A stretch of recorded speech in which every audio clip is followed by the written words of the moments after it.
Welcome to the Three-Man Weave College Basketball Show, hosted by SportsbookReview.com. Ky, Jim, and Matt here to talk about the Elite Eight. Just 2 games tonight. Going to go into some detail. SBRpicks.com/March-Madness is where you want to go for more college basketball content. Also, please subscribe to the YouTube channel, SBR Sports Picks. Hit that like button for us on the YouTube screen. Before we get into the show, before we start everything, Jim Root, Matt Cox, takeaways really quick from the Sweet 16. Let's go to Jim first, pointing at you. This is less a takeaway and kind of a forward-looking bit of a bummer. It's weird that we have 4 Elite Eight games and the lowest spread is -7.5. That's kind of I'm not going to complain at all. I'm glad we have an NCAA tournament. It's just odd that the best underdog is playing the best favorite, and kind of vice versa all the way across the line. So we've got 3 -7.5 spreads and a -9 spread. It's not the coin flip games we'd love to see in this kind of round, but that means an upset will be very shocking if one happens. So we'll see. We'll see if we get any of those. What about you, Matt? What'd you see? Jim, we're on the same wavelength here. Last 4 tournaments, only once has an underdog had a spread of over 7 points. So it just shows how kind of stark the differences between the favorites and the pups in this Elite Eight showdown. I don't know, Ky. I can't make sense of what we saw yesterday or the day before, as evidenced by my incredibly awful takes regarding Oregon State, which continues to bleed me dry. Go Beavers. And I will be betting against them again today. Yeah. Teaser. But let's get to it. Ky, back to you. Well, one thing I want to point out here, we could still have 3 1 seeds in the Final Four and a 2 seed. And it doesn't seem right considering the upsets we've had, right? 12, 13, 14, 15, all won this tournament. It's still almost chalky at the end of the day in the Final Four. That's my small takeaway. Can't wait to talk about the games. Before we do, though, we have a Masters event promo here for you guys to check out from our friends at SBR. Hey everyone, it's Flash here from SportsbookReview.com, and it's less than 2 weeks away till we smell the azaleas. We drive down Magnolia Lane and someone's going to get a green jacket. So that means we're at Augusta. It's the Masters. Now, how would you like to win $200 courtesy of SBR? All you've got to do is send a little video mini clip in of giving me your winner and your outsider. And your outsider must be of plus 5,000 or more. So it goes something like this. Hi, I'm Gordon Watson. My winner is Dustin Johnson. My outsider is Brant Snedeker. And what you've got to do is send that in to videoteam@sbrforum.com. You've got till Wednesday, the 31st of March, midnight Eastern time. No more will be accepted after that, because on the 5th of April, live on the Masters Show, I'm going to show your clips prior to the expert picks. So remember, send your video clip into videoteam@sbrforum.com. We'll show the world that you know what you're talking about. It's the Masters, and you take care. All right, back to college basketball we go. We're going to start with Baylor and Arkansas in the South region. I almost forgot my own region, guys, that I previewed. Baylor favored by -7.5, -8 in some places against Arkansas. Guys, I think the buck stops here for Arkansas. It was a good run. Matthew, what do you got in this game? It was just refreshing to see Baylor. No team could make a shot, by the way, in the round of, Sweet 16. We saw unders where I think went 7-1 regulation. And there no better microcosm of that than the Baylor Nova game. Both teams ice cold from 3. Baylor said, forget that. We're going to drive it right down Nova's throats. That's exactly what they did late in the second half. The key was Adam Flagler, who we've been talking about has kind of that X factor lurking for the Bears, who hadn't really had his coming out party. Led the Bears in scoring in that game, kind of almost a quiet 16, just given how balanced they were able to score the ball late. Arkansas, Ky, they've been playing roulette the whole tournament, right? We saw them get down big their first 2 games, escape from Earl Bob last game, and I just think this is where I'm with you. I think they lose. The question is, can they hang around here, Jim, and cover? I made this game close to 10. I've been higher on Baylor than most people all season. You could argue that Arkansas's depth may catch up to them, but I don't know. It's March Madness. It's the tournament. I think at this point, if you've ridden a 6-man rotation, you're probably not gonna, it's not gonna come back to haunt you. What are you looking at here? I think we are going to look at this game afterwards the same way we looked at Florida State, Michigan, and be like, oh, this team stinks at offense. Like, they don't run anything, and they're finally playing a team that actually plays great defense. And it's just going to completely bite them. Watch the second half of that Oral Roberts game. They didn't run anything. It was just no. throw up a bad 2-pointer. Like they took 1-3 all second half, I think. Just chuck up a bad shot and rely on your athleticism to go get offensive rebounds. And they got like a cut here and there that was nice. Like I remember Jalen Tate getting like one backdoor that was able to finish. But it just was like, look, we don't know. We don't really care what we're doing. We're going to get an offensive board. And it worked out enough for them. But if you do that against Baylor, you're getting stomped. I mean, Davion Mitchell's going to cut. He's the head of the spear of their defensive pressure. He's going to be all over Jalen Tate, trying to disrupt the flow of the offense. And then they've got athletes everywhere else. So I think Arkansas's offense really starts to bother people here. It's very isolation heavy with the Musselman Pro influence. And Baylor is just way too good of a defense to do that against. So I like Baylor. I bet it -6.5 on the opener. I just thought that was crazy too low. It went sharp. As soon as it opened on Saturday, I was like, I just watched what Arkansas did in the second half, and I thought it was terrible. So bet Baylor and lean towards the under just because I don't think Arkansas scores over 65 here. Pace is going to be fast, though. Yeah, Baylor's has too many weapons, man. I mean, up and down the roster, Butler, Teague, Mitchell, Meyer, Flagler, Matt, like you said, led them in scoring last game. This team just has too many weapons for Arkansas to handle. If this team gets down to Baylor by 10 points in this game, like they have the last several games, there's no coming back from it. You're not making a comeback against this Baylor team.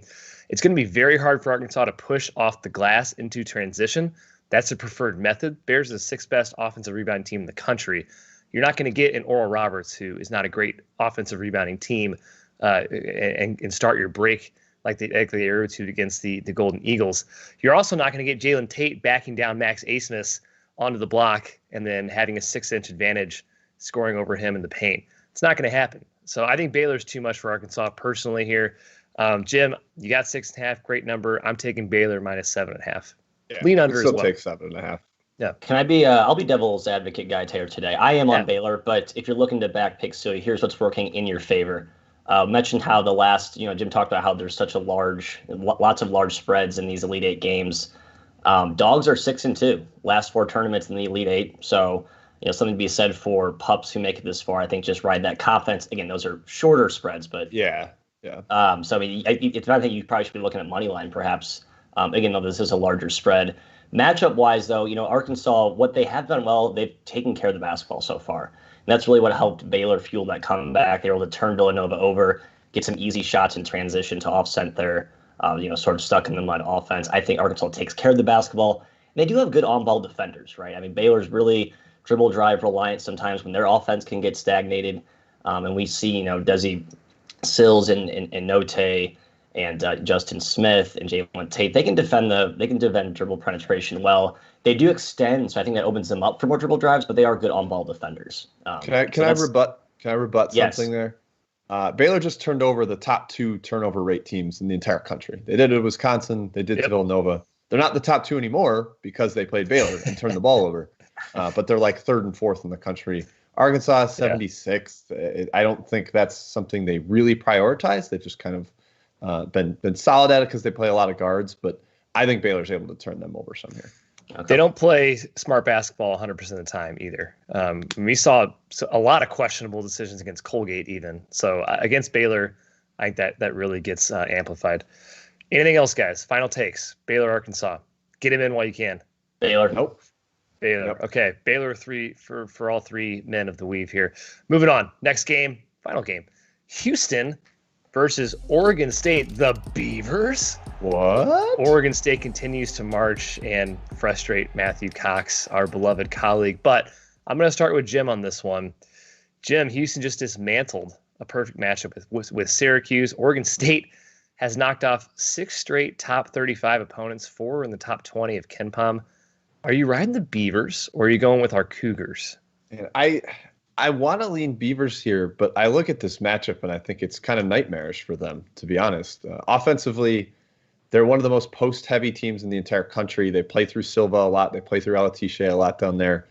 And you can't score in the post against Houston. They double so hard. They force you to kick and rotate, and they rely on their length. Obviously, that gave Syracuse problems. I mean, they weren't playing through the post, but the length of the perimeter really gave issues to the Syracuse guards, the Syracuse jump shooters. Buddy Boeheim had his worst game in the tournament by far. Yeah. And now you throw Dejan Jarreau on Ethan Thompson. it's a different kind of matchup for Giroux, but he was chasing around Boeheim all night. Now he can be more of a ball pressure type of guard against Thompson. I just think Oregon State really struggles to score here. So I'm still kind of leaning towards the Beavers at the number that it's at and the magic wave that they're on, but I don't see a lot of avenues to offense for them, Matt. Yeah, I mean, Oregon State, I mean, what else is there to say at this point? I've just been emphatically wrong. I'm not sure I've had a worse college basketball take in the 5 years that we've been, doing content together. Or 7 years? How long have we been doing this, guys? It's been a while. This has been my worst take. I went through and power ranked my worst takes. This is right up there. It's on the Mount Rushmore. Jim, you mentioned it, though. We talked about how Houston had two paths to offense against Syracuse's zone, right? It's a good shooting team, a team that we trust to make shots. But even if they don't, they can grab their own misses. They really didn't pursue either at a high level in that game. They only grabbed, I believe, 11 offensive rebounds, only shot it 25% from three. But Jimmy mentioned the defense is what helped them, stay arm's length from Syracuse. I think you see that again today against Oregon State. Even if they aren't making shots, which I think they can and they're overdue, even if they don't get to the offensive glass, which will be harder against Oregon State's length, I just don't see Oregon State scoring. I really don't. Ethan Thompson, 23 of 24 from the free throw line his last two games. Just defend without fouling, Cougs. That's the route, though. They don't defend without fouling. That's the problem. That's true. So just keep your hands off, make him make tough twos, and make Oregon State beat you with tough jumpers. And if they do that, I think they march on. But the Voodoo Magic, Ky, is strong with the Beavers. I'm sure you'll be all over them. Yeah, as Jim was kind of saying, there is a path to scoring for the Beavers. They can shoot. Number one, they can shoot. So, hey, great equalizer. Team's hot, team's hot. We've seen that a few times in these Pac-12 teams. But number two, they rely heavily on the free throw line to score points. I mean, heavily. They're like top 20 in the country in free throw point distribution from the free throw line. And Houston fouls at one of the highest rates in the country. They are fifth, I believe, fifth most points at the free throw line allowed from a points distribution standpoint. Oregon State could shoot a ton of free throws in this game, and they hit them. Like you said, Ethan Thompson, 23 for 24 in his last couple of games here. I think they're top 30 in the country in free throw percentage. On the other end, Matt, they went 32 of 35 against Oklahoma State from the stripe. On the other end, Matthew, I was impressed by Oregon State's defense against Loyola. I thought they were incredibly impressive. They might give Houston some trouble in that tricky man/zone. I think they can repeat some of that. Houston is a very good offensive team, but they can stagnate. We saw them stagnate just a little bit against Syracuse. I think Oregon State does enough in a game that has a very low total, 129 points right now, to stay within the number. I'm actually taking Oregon State plus 7.5. Yeah, I would take that too. The one thing they did just see a zone. Obviously, Houston, okay, we just saw a zone. It's not like they're going to be shocked by Oregon State throwing that at them, but it's how Tinkle mixes. He keeps you off balance. You're not like, okay, we're used to the zone. Oh, they went back to man. Now we got to adjust for that. That was really what threw off Loyola. I mean, I'm hesitant to heap a ton of praise on them because Loyola was terrible from the perimeter, missed a ton of just legitimately wide open shots. But that's part of the wave that Oregon State's riding. So, you probably almost expect Houston to miss some open shots in this one. So, yeah, definitely leaning towards under, kind of like last round where I like the favorite, but not enough in a low possession game to bet them. So probably just take the under. Yeah, even in man-to-man against Loyola, that's what they opened up with. And, Oregon State's defense was, rock solid. I mean, you saw them Loyola get more open shots, I thought, in the second half. That's when I felt like that bad luck, I guess the good luck that Oregon State's been riding started to kick in. But they really defended, I think, legitimately in the first half. I can't reconcile that, Ky, with the fact that this was the 11th best 2-point percentage defense in Pac-12 play this season. I watched this team play. It's like they have good defenders. They have size. They have length. Again, I just don't know what's happened. There's been a flip switched. I'm tired of trying to explain it. But yes, I will be betting. I will be betting against it again today. A switch flipped. Flip switch. Can Matthew redeem himself? Go 1-5 against the Oregon State Beavers here. 1-6. Yeah, last over 6.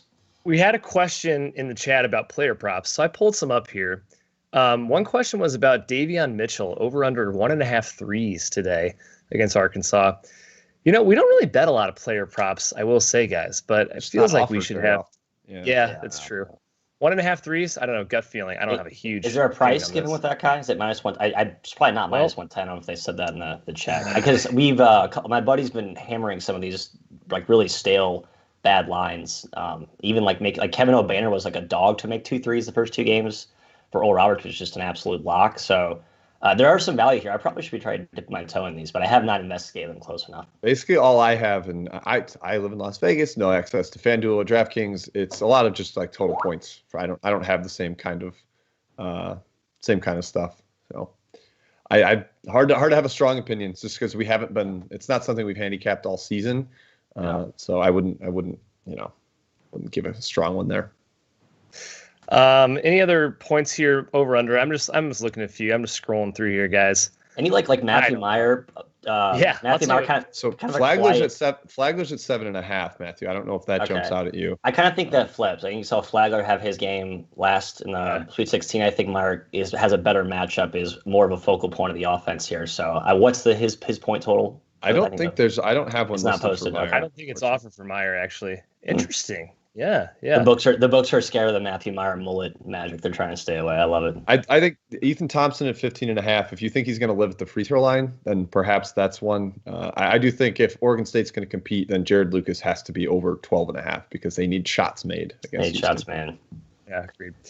All right, guys. If you have specific player props, send them through. Not really player props better, unfortunately, but I think that basically does it, guys, for this show. Anything else to add before we go? We're going to hit, of course, the Michigan game tomorrow. We're going to hit the Gonzaga game tomorrow in detail like we did today. We need a quick take from Matt on the Indiana hire. Okay. Well, I was not fired up about it. Lukewarm.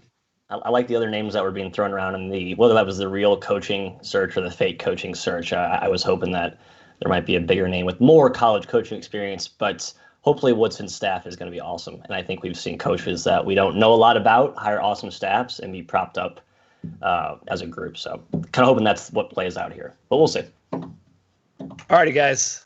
Thanks for tuning in for our show. SBRpicks.com/March-Madness is where you should go for more college basketball content. Elite Eight, Final Four. It's almost done. It's unfortunate, but also bittersweet. We get to see some awesome basketball coming up. We'll be here at the same time tomorrow, 9 a.m. Central. Please hit the like button, subscribe to the chat before you go. We'll see you guys tomorrow. Have a good one.